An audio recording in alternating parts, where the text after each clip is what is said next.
Bueno, la verdad que es primero, agradecimiento especial a Jorge que está aquí sentado con nosotros. Jorge es papá de uno de los tripulantes del Ara San Juan, pero además él tiene tantos años submarinista. Y la nota y esta charla que yo quiero tener con Jorge, además de ser papá de Jorge Ignacio, tiene que ver con... yo lo escuché en un par de declaraciones que él dio y él exudó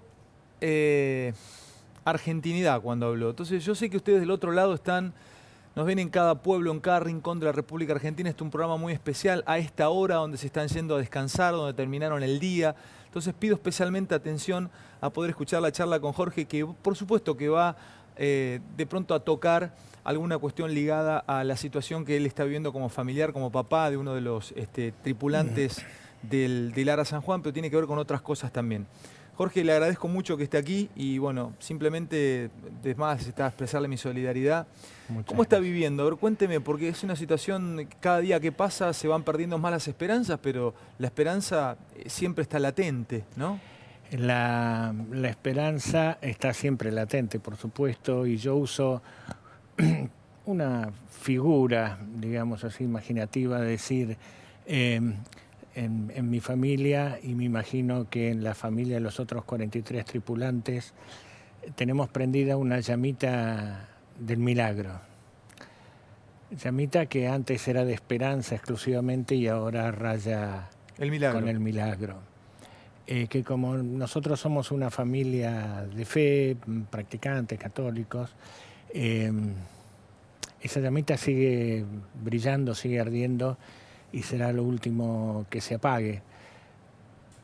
Pero igual, aún con esa llamita, es muy difícil.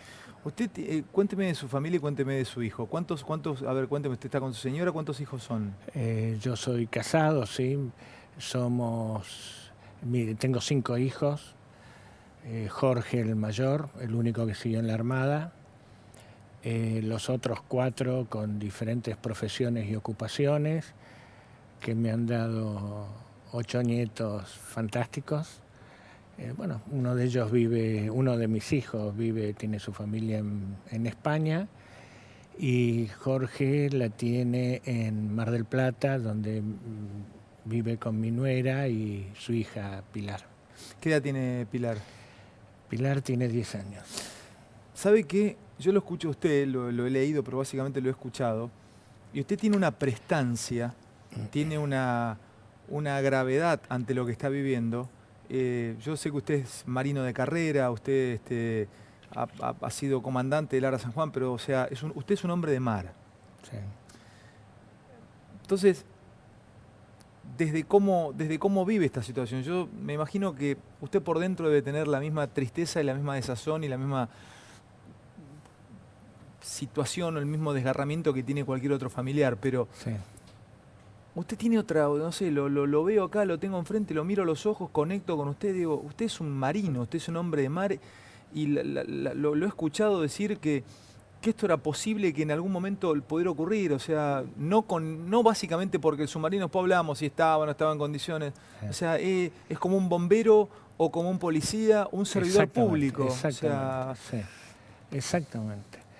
Este, sí, como le decía recién, realmente es muy difícil, pero además tiene una característica particular, que es el saber, el conocer el buque, el saber cómo se vive, cómo se opera un submarino y cómo hay que reaccionar ante cada emergencia, y pensar qué haría yo o qué hubiera hecho yo si me hubiera pasado exactamente lo mismo. Eh, Entre los papás de los otros 43 tripulantes también hay gente de la Armada, que deben estar en la misma situación desagradable, triste que la mía. Por eso a mí no me gusta asumir un rol protagónico, pero tal vez porque fui comandante del buque me entrevistan más, digamos así, no porque guarde ninguna situación particular. El vivir sabiendo, sobre todo los primeros días antes de que se informara el jueves pasado lo de la explosión. Yo el jueves anterior volví a dar mis clases en la universidad, Llegué a casa y pum, me llegó un WhatsApp donde decía, che, hay un submarino perdido, y yo sabía que el único que estaba navegando era el de mi hijo.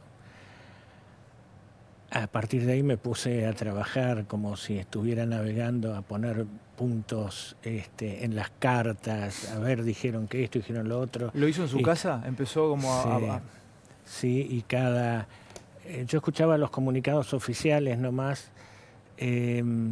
porque por varias razones. Una de ellas es porque ahí se dice lo que se sabe, aunque sea poco, y a veces no satisfaga las expectativas.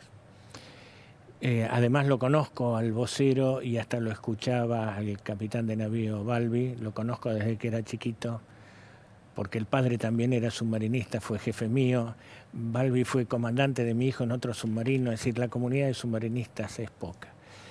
Entonces escuchaba esos comunicados y yo agarraba la carta de navegación, iba poniendo los diferentes puntos en los que podía estar el submarino y entraba en internet y me fijaba a ver cómo está el viento, cómo está el mar, si salieron a la superficie, para dónde los está arrastrando, si están en el fondo. Y eso va produciendo un desgaste interno, porque cuando esos cálculos míos, absolutamente míos, y hasta si uno quiere decirlo imaginarios, aunque en base a mi experiencia, cuando esos cálculos no eran favorables, yo no lo podía decir en mi casa, ¿no es cierto? Entonces ¿se los quedaba usted? Me los quedaba yo, y siempre he hablado y sigo hablando de la esperanza, y de Jorge y de Jorgito, y a los hermanos que me preguntaban siempre les he transmitido mensajes de esperanza, muy particularmente antes del jueves. Cuando el jueves, ahora el último jueves, dijeron lo de la explosión, entonces ya la situación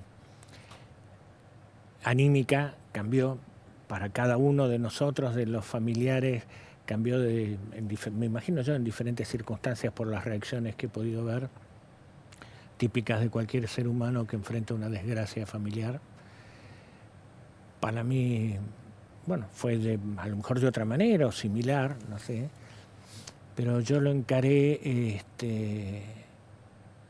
como si fuera una respuesta, yo no quiero decir positiva, pero tranquilizadora, porque justamente por el hecho de ser submarinista yo me imaginaba posibles escenarios a bordo del buque durante la emergencia, y ninguno es agradable en esta situación de catástrofe, digamos así, no sé, de cúmulo de emergencias. Entonces cuando me dijeron explotó, y yo dije, explotó lo suficientemente fuerte, o fue una explosión lo suficientemente fuerte como para que la detectaran estos sensores para la guerra nuclear, digamos, que yo ni sabía que existían, por lo menos apuntando hacia nuestro océano, hacia nuestro mar. Dije, bueno, ha sido una explosión tan grande que impidió que ningún ser humano, ninguna persona que estuviera a bordo del submarino pudiera accionar todos los mecanismos de emergencia que hay como para salir a superficie como una bollita, pero no lo suficientemente grande como para romper o partir el submarino y que salgan a flote salvavidas o madera o libros o lo que pueda flotar. Entonces parece algo extraño, eso me cambió anímicamente y dije, ya no tengo más nada que calcular, ahora lo único que me queda es continuar rezando y avivando mi llamita del milagro. Así lo llevamos. Usted recién dijo buque, ¿no? Por el submarino. Yo le quiero preguntar y quiero que le cuente un poco a toda la audiencia cómo piensa un submarinista, en este caso también cuál es el concepto de patria que tiene alguien que se mete en un submarino justamente, que desciende, que va por abajo del agua, que tiene algo de encierro, mucho de encierro. O sea, no cualquiera tendría ese trabajo, incluso en la fuerza. Uno puede pensar como un soldado, o puede pensar hasta como un aviador, que hasta tiene la posibilidad de eyección. A ver, Cuénteme, ¿por qué le dijo buque o por qué le llama buque a un submarino y cómo piensa un submarinista? ¿Cómo es la cabeza? ¿Cuál es la moral de un submarinista? Cuénteme, también homenajeando a todos los submarinistas y cuénteme cómo piensa su hijo en este caso. O usted. Digo buque porque el submarino es un buque, porque puede navegar por la superficie, obviamente, que además tiene la gran capacidad de ir a navegar por debajo del agua, que es donde está siempre. Los submarinos relativamente nuevos, de las últimas décadas, de unas cuantas décadas atrás, tienen esa forma como si fuera una gota de agua que le permite desplazarse muy bien debajo del agua y muy mal en superficie. Pero es un buque. Nosotros decimos buque, o cuando hablamos rápido, por decir así, bueno, el submarino, pero es un buque submarino, así como uno podría decir el portaaviones, y es un buque portaaviones, ¿no? Para decir. Y la decisión de ser submarinista es absolutamente personal, voluntaria. Nosotros hacemos la Escuela Naval Militar para ser oficiales, o la Escuela de Suboficiales de la Armada para ser suboficiales, y después de los primeros años de carrera podemos postularnos voluntarios para ser submarinistas. ¿Cómo se hizo submarinista su hijo? ¿Por usted? ¿Lo veía usted? ¿Lo acompañaba? ¿Cómo fue lo de Jorge Ignacio?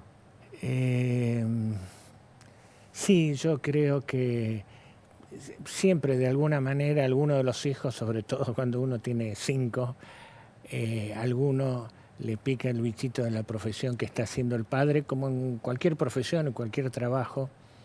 Y como decimos los marinos, siguió mis aguas. A ver, cuénteme eso, dígamelo, me parece muy interesante. Un marino o un padre, cuando ve que un hijo sigue su trabajo, se dice en su jerga, siguió mis aguas. Siguió mis aguas, Qué bello como eso. que siguió mi estela. Entró en la Escuela Naval primero, le fue muy bien, él fue abanderado de la Escuela Naval. Y bueno, después de 3 años de oficial aproximadamente, cuando le permitían los planes de carreras vigentes, cursó la Escuela de Submarinos, se recibió y fue submarinista. ¿Y él qué piensa al respecto? ¿No? Digo, a ver, cuando usted habla con algún amigo, con algún familiar, bueno, su familia lo conoce a su hijo, pero las últimas charlas que tuvo con él, ¿usted qué sabe del qué sentía él cuando se subía al submarino? Las últimas veces que subió un submarino, que usted habló con él, ¿qué sentía? Porque yo lo he escuchado su charla, o lo que hemos leído. Es cierto, Jorge, la verdad que no estaban ni cortando una calle, no estaban robando, no estaban haciendo lío. O sea, estaban poniendo el cuero y la cara por mí, que estoy acá sentado con usted, que es el papá de Jorge Ignacio, en el medio del mar, tratando, bueno, volvían a Mar del Plata, tratando de que un buque no nos pescara en nuestras aguas. Digo, a ver, ¿qué pensaba cuando se subía? ¿Qué le decía a usted, su hijo, las últimas veces que habló con respecto a la argentinidad? A ver, ¿qué le decía? Porque hay gente que lo hace, muchos se hacen policía o se hacen bomberos por dinero, y hay otros que realmente lo hacen porque lo sienten y porque tienen por servicio.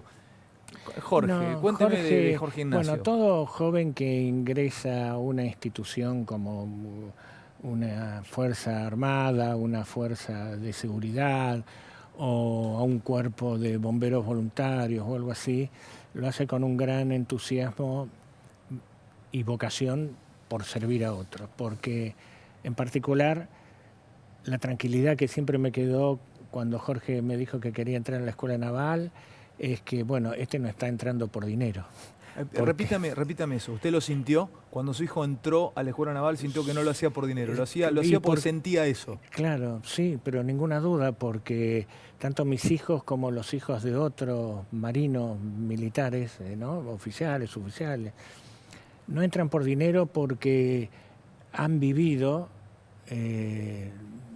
lo que nosotros vivimos. Mi hijo más chico tiene 20 años, también, como todos los hermanos, es un orgullo para mí. Él nació cuando tenía el hermano mayor 21. Es decir, hay una interesante diferencia entre uno y otro. Entonces, Jorge nació cuando yo era un joven teniente de 24 años. Tomás, el quinto, nació cuando yo tenía 47, era capitán de navío. Entonces los hermanos siempre le hacen bromas porque le dicen, vos sos el hijo de la Coca-Cola, porque ahora papá puede comprar una Coca-Cola, mientras que, en bromas obviamente, ¿no? Mientras que nosotros tomábamos jugo tal en los cumpleaños. Entonces, con toda seguridad que mi hijo y los hijos de los otros marinos que han entrado a la escuela de suboficiales, a la escuela naval, no lo han hecho por dinero, porque, a ver, no, tampoco es un martirio, pero nunca, sea el gobierno que sea, civil, militar, de un partido, del otro, nunca ganamos bien, pero nos apoyamos mucho en nuestras familias y además en ser útiles. Yo siempre repítame eso. El sentirse útil, o sea, usted cuando se subía al submarino o su hijo cuando se sube al submarino, ¿siente que me es útil a mí, que soy un argentino, un compatriota suyo? Sí. ¿O se siente que está subiendo tanto por los chicos que están acá en las cámaras o el que lo está viendo del otro lado en cualquier lugar de Argentina? Claro, el submarinista, el marino, el militar siente eso. Sí, y el marino, digo, porque se va y se va por unos cuantos días, siente eso, y el que no siente eso se tiene que ir. Que debe haber en todas las instituciones, alguien que está por unos pesos y después ve qué puede hacer. Lo debe haber, yo no conozco, pero se entra y se permanece por vocación. Y la vocación, cuando uno dice, estoy en la Marina para servir a la patria, suena muy, ¿no?, de colegio, muy de poesía, aunque sea verdad. En realidad, a lo que sirve el militar es a la gente, a la comunidad. ¿Cómo? Desde ir a ayudar a los inundados en algún lado, o los barcos más chiquitos de la Armada que navegan por el río Paraná y Uruguay con los planes de vacunación, ahora, llevando alimentos. Dígame una cosa, Jorge. Yo recién se lo preguntaba fuera del aire. Si en un país, una primera potencia militar, el submarino está navegando cualquier tipo de costa o vigilando las costas por un posible ataque nuclear o por un posible ataque extranjero. En este caso, estos muchachos, está su hijo ahí.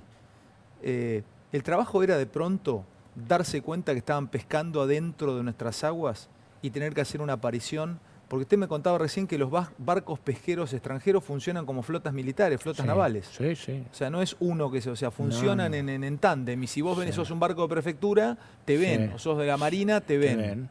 Y maniobran de tal manera de que no se pueda cumplir lo que especifica el derecho internacional, que es si yo detecto un pesquero que está dentro de mi zona económica exclusiva, pescando ilegalmente, y lo comienzo a perseguir, lo puedo perseguir días, semanas, hasta capturarlo. Pero esa persecución tiene que ser ininterrumpida. Donde haya alguna interrupción, por ejemplo, que se me crucen todos los otros pesqueros, y para evitar una coalición, yo, el comandante del guardacosta o del buque de la Armada, yo no sabía esto. El otro pesquero se va y... O sea que el derecho internacional indica que yo puedo perseguir un barco que está robando mi pesca. Mire, imagínense, nunca me lo contaron a esto. Del otro lado, de tanta gente argentina, no sabía.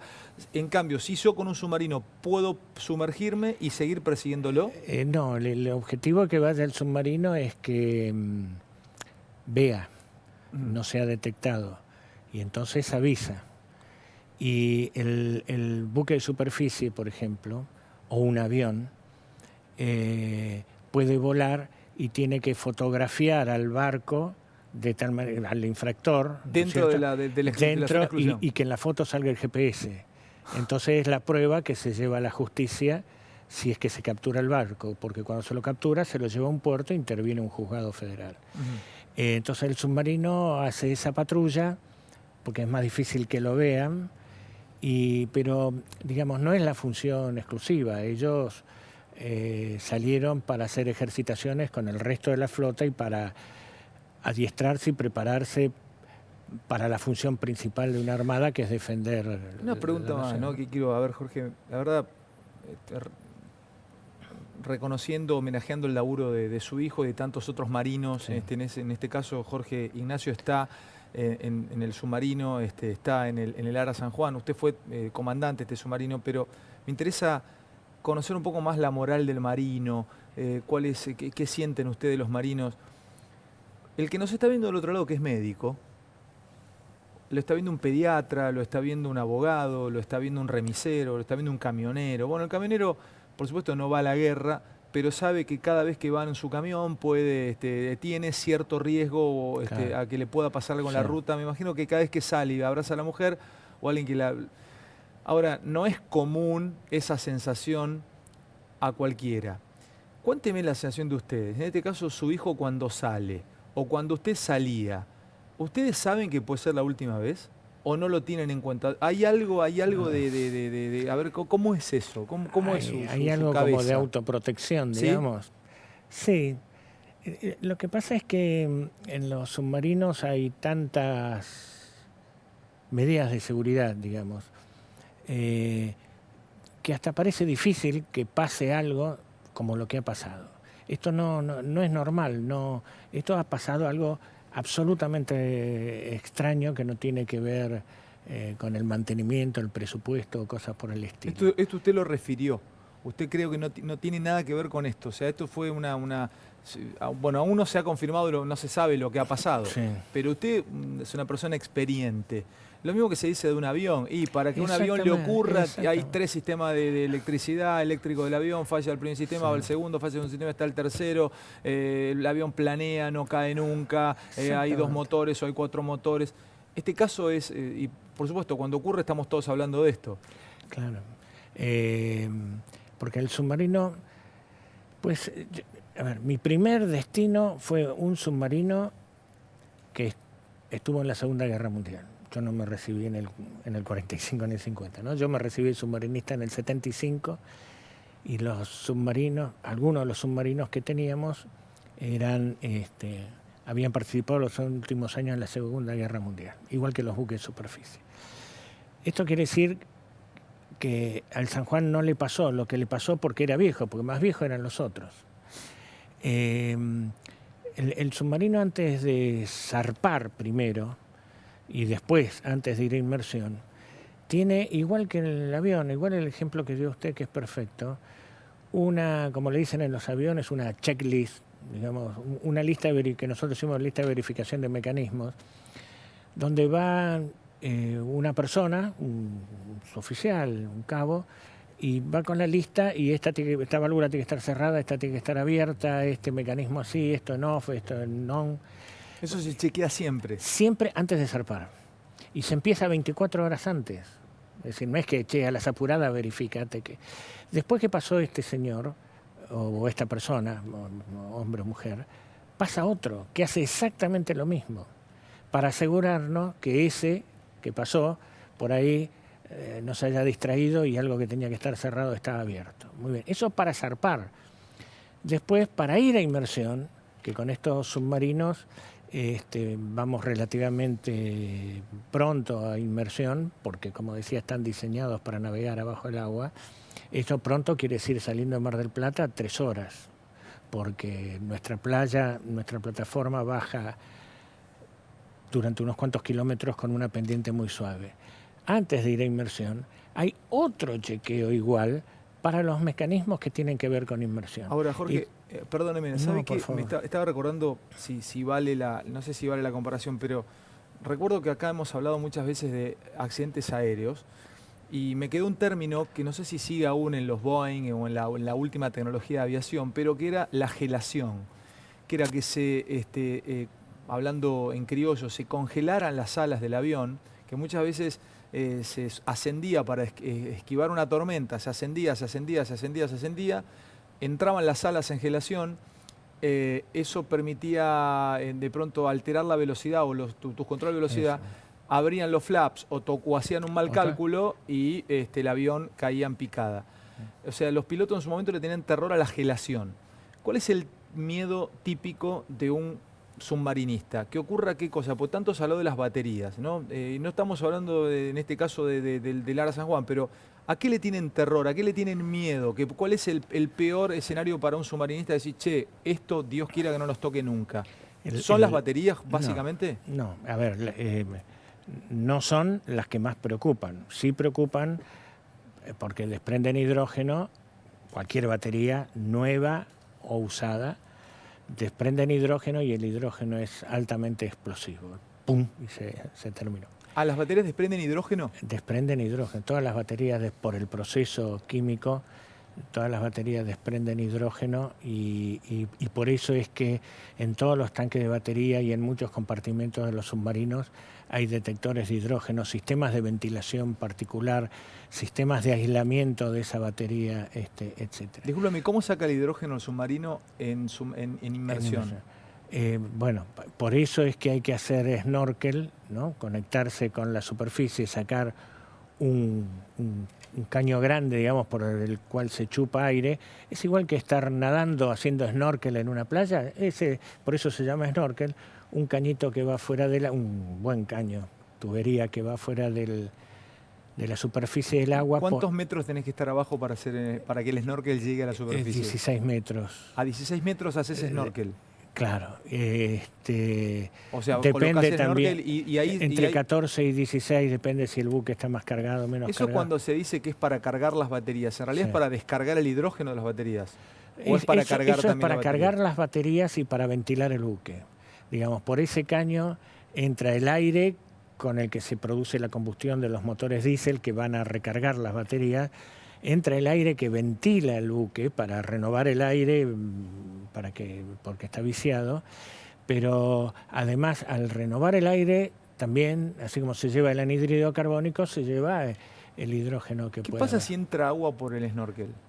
Siempre entra, quiero aclarar esto también, ¿no? Siempre, perdón. En un temporal de la magnitud que había, siempre entra un baldazo de agua. Si entra un baldazo de agua, puede ir salpicar las baterías, y bueno, y creo que es lo que acá ocurrió, pero que estuvo controlado porque eso fue la primera tranquilidad que tuve como submarinista. Volví loco a más de un amigo, al conocido, diciéndole el mensaje que el submarino transmite, diciendo el problema de batería fue solucionado, no hay heridos, ventilamos, vamos rumbo a Mar del Plata, fue transmitido en inmersión. Entonces, eso a mí me dio la tranquilidad que el proceso de ir a inmersión fue hecho con tranquilidad y que estando en inmersión el buque estaba controlado porque pudo sacar la antena y transmitir el mensaje que incluso incluyó una conversación, digamos así, o el mensaje fue transmitido por el mismo comandante, si no me equivoco. Eso me dio tranquilidad. Ahora, el agua siempre entra. Cuando hay mucho temporal, yo insisto con el ejemplo de la persona que está haciendo snorkeling en una playa. Siempre por ahí baja un poco más la cabeza y algún chorrito de agua le entra a la boca. Bueno, saca la cabeza y sigue. Si todo hubiera ocurrido, el submarino logró transmitir luego de que esa agua hubiese ingresado al submarino, porque logró transmitir. Sí, y fue transmitido con total tranquilidad. O sea que las baterías podría ser una hipótesis de accidente, pero hay una de las tantas. Una de las tantas. Incluso alguien me preguntaba por ahí, bueno, pero al entrar agua se desconecta la batería afectada por el agua salada porque le baja aislación. Digamos, entre el casco y la batería tiene que estar aislado. Si pongo agua salada en el medio, no hay aislación. Sí. Entonces, la batería se desconecta y se sigue propulsando con las otras baterías. El propulsar, el navegar con las otras baterías, lo único que le limita es la velocidad. El submarino tiene esa cantidad de baterías para poder navegar rápido ante un ataque o querer atacar él o ante una emergencia para salir a superficie. Si tengo menos baterías, bueno, voy más despacio, que es lo que dijo el submarino, que reducía la velocidad y navegaba. Quiero aclarar que todo esto, en realidad yo no tengo ningún contacto o información oficial de la Armada. Usted saca sus elucubraciones como padre y como marino. Sí, señor. Jorge, dos preguntas, o algunas preguntas más, porque la verdad que quiero agradecer, usted lo está viendo toda la Argentina, tiene su palabra es calma, su palabra es de una persona, hasta le diría sabia, de muchos años en el mar, y también con una esperanza que sigue estando, porque por más que sea una pequeña llamita, sigue estando y es esperanza al fin. Nosotros acá nos hemos dedicado mucho a cómo le contaron las novedades al grupo de los familiares. Hemos traído algún psiquiatra y ha dicho que muchas veces cómo se dicen las cosas traumatiza o retraumatiza. Es diferente a usted se lo nota, reitero, una persona no dura, pero ya vivió muchas cosas. Me hago el duro. Bueno, ya me doy cuenta y lo siento, lo veo en el aire, Jorge.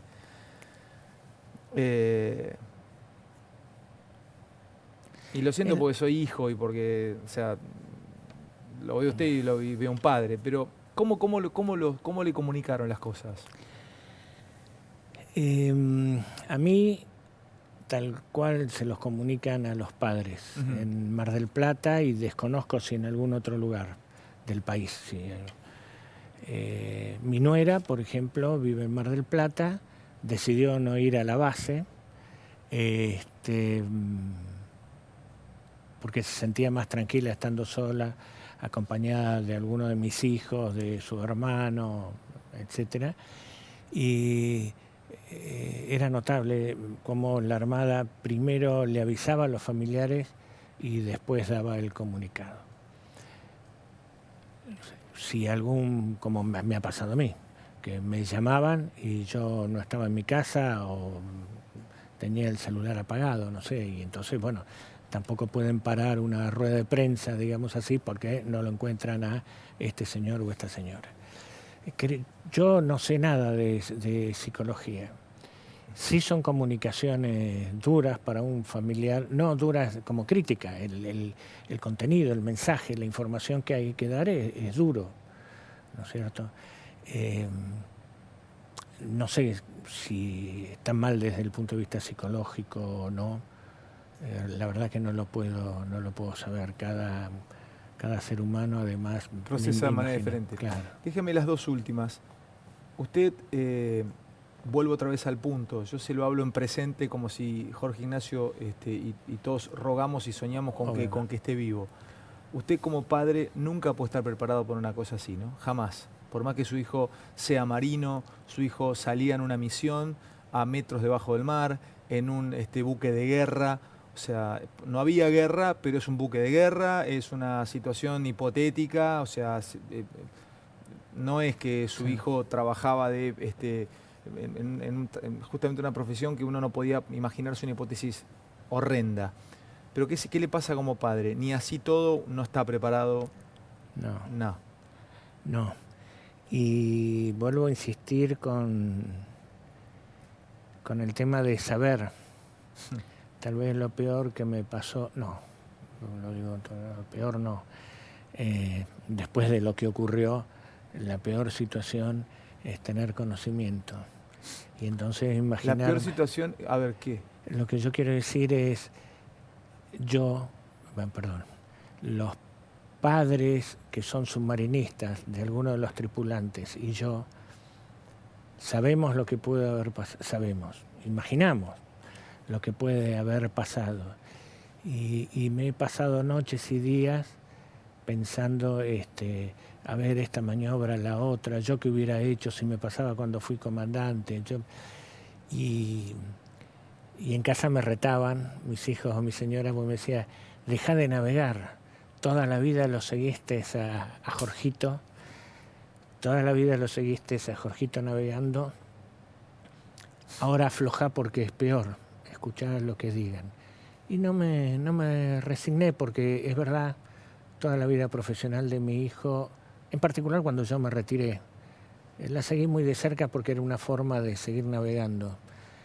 Y entonces por eso digo que el submarino estaba en condiciones de navegar, porque Él zarpaba de Mar del Plata, lo último que nos mandaba era una selfie con Mar del Plata viendo hacia ¿Sabe que, atrás. Jorge, no le pienso preguntar, porque además ni siquiera yo creo que usted, con lo respetuoso que es, ni siquiera daría la hipótesis de lo que usted cree lo que pasó? Yo no sé si la ha dado en otra entrevista, en alguna otra charla. Sinceramente no se la quiero, sinceramente no me interesa en este caso charlarla con usted, porque mi intención era justamente que la gente sepa un poco de lo que es un marino y homenajear también a su hijo, que esperemos que esa llamita de milagro aún siga prendida.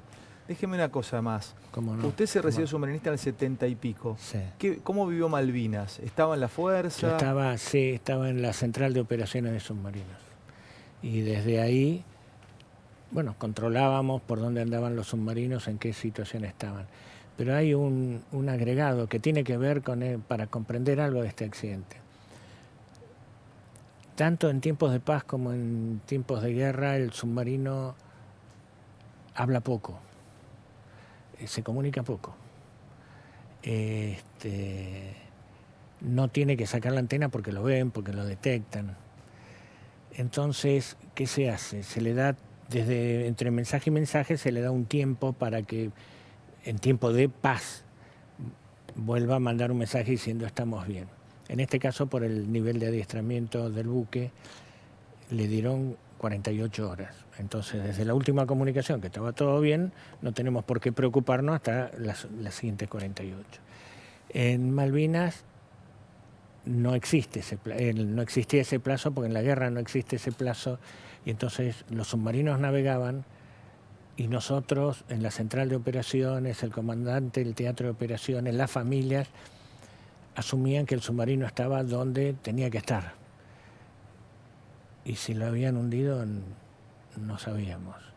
Digamos, a lo mejor eso ha ido formando a nosotros, a los viejos que tuvimos en esa época, y en particular a nuestras familias. ¿No podían saber ustedes al tiempo si los habían hundido o no? No, por ejemplo, el San Luis estuvo varios días bajo ataque inglés, que no lo pudieron detectar, pese a ser la flota o la fuerza naval responsable de la guerra antisubmarina de la NATO. No lo pudieron encontrar, pero sabían que estaban ahí. Más o menos como ahora. Están acá en esta área, o pueden estar acá en esta área. Entonces, ¿qué hacían los ingleses? Iban y tiraron bombas, torpedo antisubmarino, todo lo que tenían. Y el San Luis lo que hizo fue asentarse en el fondo, ¿no? Apoyarse, como se ve en las películas por ahí de la Segunda Guerra Mundial, y esperar que pasen todas las bombas, y después despegar. Entonces, en algún momento yo barajé esa misma posibilidad acá y dije, bueno, el San Juan, ante la emergencia, la situación que está viviendo, se asentó en el fondo. Cuando se calme el temporal, cuando solucione el problema que tienen, van a salir a superficie y lo vamos a encontrar. Bueno, si eso no ocurrió es porque, es mi opinión, puede ser dura, yo creo que no había nadie para operar las válvulas. Ahora, todos mis comentarios sobre lo que está viviendo mi hijo, no es mi hijo, quiero decir, no es por mi hijo, y que me perdonen los otros familiares de los 44, tampoco es por esos 44 chicos, más chicos, los chicos que tienen 40 años como mi hijo. Es porque la vida en el mar es muy dura, y en el mar hay navales, por decir así, militares, marinos militares, pero también hay marinos mercantes. Ni hablemos de los pescadores, que hay que aguantarse un barco pesquero. Hay mucha gente que trabaja ahí en el mar, y en la Argentina no conocemos el mar. Y el mar es tan rico y tan grande como nuestro espacio territorial. Y entonces, cuando a mí me preguntan, ¿usted espera que con esto haya un quiebre en el presupuesto? No, o lo deseo, pero yo lo primero que quiero es que se conozca lo que hace la gente, los argentinos en el mar, por su patria, con el comercio, con la pesca, y aunque suene egoísta, nosotros defendiendo todo eso en condiciones que no son los portaaviones norteamericanos o los submarinos nucleares, pero igual vamos, nos las bancamos, no por ser héroes, porque nos gusta. A lo mejor otro hace una un trabajo, una profesión bien con riesgo, un bombero, y va a apagar un incendio y sabe que su camión no es el mejor, pero va. Bueno, nosotros hacemos lo mismo y es poco conocido. Ese es mi homenaje a todos los hombres de mar de la Argentina, a través de mi hijo. Deme un segundito que ya lo despido, Jorge. Un segundo más. ¿Cómo no? Jorge, a ver, por supuesto que la esperanza sigue estando y yo primero le agradezco que haya venido a charlar con nosotros y le haya contado, a ver, que haya homenajeado a su estirpe, ¿no? A la estirpe de mar, al hombre de mar. Y por supuesto seguir rezando que la esperanza es el último que se pierde. Sí. Por la vida de su hijo y el resto de los tripulantes. Sí, señor. No. Yo le agradezco esta invitación porque tal vez me resultaría más fácil, por decir así, quedarme en mi casa con mi señora prendido de alguna noticia.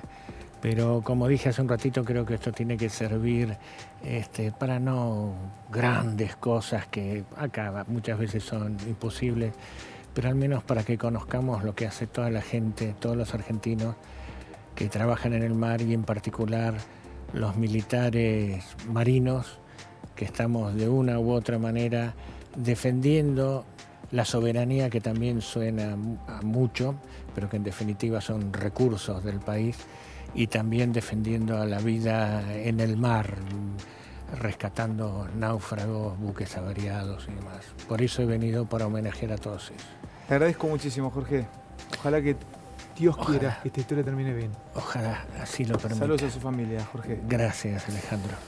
Nos vemos mañana, si Dios quiere. Gracias por todo. Jorge Bergalio es papá de uno de los tripulantes, de Jorge Ignacio.